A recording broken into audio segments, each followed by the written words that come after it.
మంత్రిత్వ శాఖ కార్యదర్శి సందీప్ ఫౌండ్రిక్ నేతృత్వంలోని కేంద్ర ప్రతినిధి బృందంతో సీఎం చంద్రబాబు సమీక్ష నిర్వహించారు.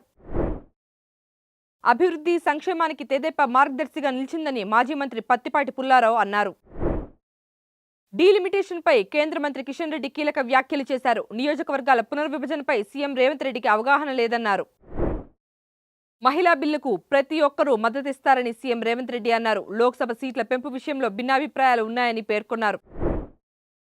బీఆర్ఎస్ అధినేత కేసీఆర్ కు మంత్రి సీతక్క లీగల్ నోటీస్ జారీ చేశారు. అంగన్వాడీ మొబైల్ ఫోన్ల కొనుగోలు అంశంపై బీఆర్ఎస్ సోషల్ మీడియాలో నిరాధార ఆరోపణలు చేశారని అందులో పేర్కొన్నారు. హర్మూజ్ జలసంధిని పూర్తిగా దిగ్బంధిస్తామంటూ అమెరికా చేసిన ప్రకటనతో పశ్చిమాసియాలో మళ్లీ ఉద్రిక్తతలు రాజుకున్నాయి.